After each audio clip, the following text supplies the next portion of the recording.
All right, back with the WMAY morning news feed, doing what I can to give you all sides of conversations about things that get really into the weeds, like maps, new maps.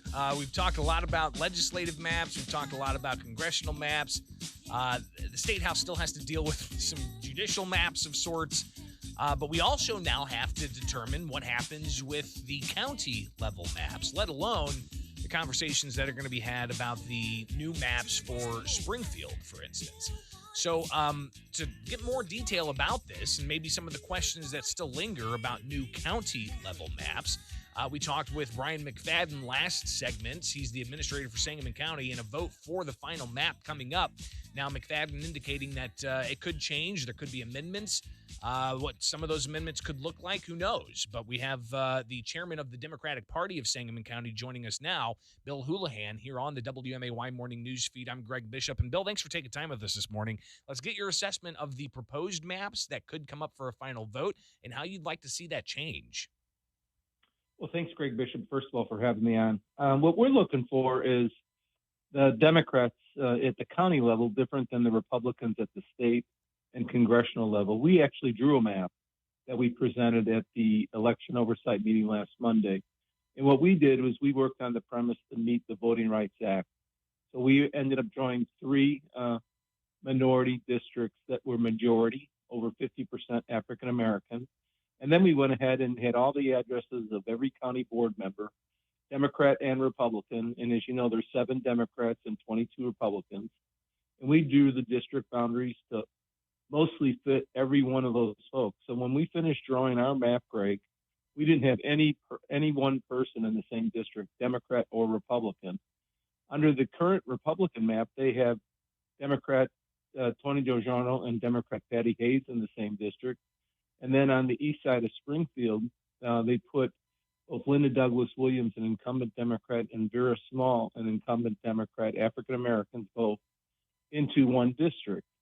What we're asking is that they go back and draw. We went ahead and drew districts to try to make sure that it was a fair map, that we could move forward, and that we wanted to make the community of interest issue. We believe Springfield, which is 100 of the 180 precincts, has a lot of similarities between Springfield Township, which has 5 precincts, and Woodside Township, which has 13, which is like Leland Grove, Jerome, and Southern View, in some incorporated area. So we took those 118 precincts and drew county board members, districts within those. And then we went out in the county and did the same thing to try to keep that community of interest. And the county was more rural, so we kept communities like Auburn, Pawnee, and Thayer together. And the same thing out west with New Berlin and Pleasant Plains. We just think that makes more sense in a map that shows more geographical diversity. Do you guys feel you've had enough time and opportunities to provide input? Well, we've attended a couple of the election oversight meetings. This was the first meeting that they had that we were able to present our map, but there was no questions of either or map. You were just presented the map, and then now the county board is going to discuss it. I don't know if there's going to be any more public input between now and next Tuesday at 7 o'clock when the map comes up for a vote. I would hope there would be. I reached out to Brian and McFadden, and we are playing phone tag. We called each other. I'm hoping to be able to sit down with them and maybe correct some of these problems. So we could see some amendments brought up. When I talked with Brian last segment, he mentioned that there could be amendments brought up. Do you anticipate that some of the Sangamon County board members will offer up those amendments based off of the Democrats' map?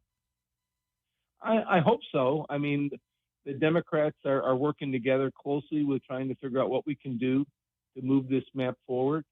In our way of thinking, the Democrats, we got 7 board members, Greg, out of 29.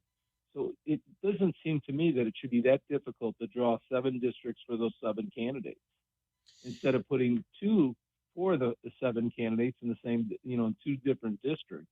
Well, when I asked McFadden about some of those concerns about how to avoid forced primaries, he said that they didn't feel comfortable putting somebody who is an incumbent who may be white in a district that's going to be predominantly 50% more, African American, saying they tried to avoid that.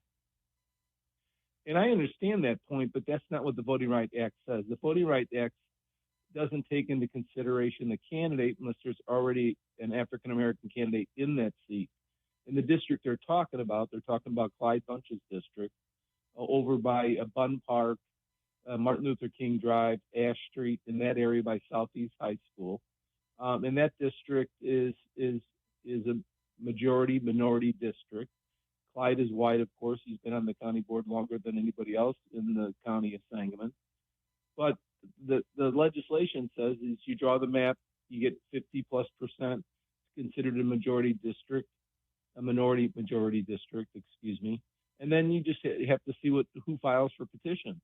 We do this at the state level. When we drew a second Latino district, the second Latino district for Congress is 43%. So it doesn't meet the actual Voting Rights Act law where it gets protections, but the district is drawn for a Latino to be able to win. That would be the same thing in the district on the east side of Springfield where Clyde Bunch is. They would draw a district that would give an African American a chance with that 50+% minority that someone could challenge him and may be able to beat him. Bill Houlihan, he is the chairman of the Sangamon County Democratic Party. Greatly appreciate you taking time with us today, and we'll definitely follow what happens there and reach out for some reaction, all right? Thanks. I really appreciate you getting me on, Greg. Absolutely. Have a good day. You too. It is Thanks. the WMAY morning news feed now, 8:17, and coming up, we'll talk a little bit of history.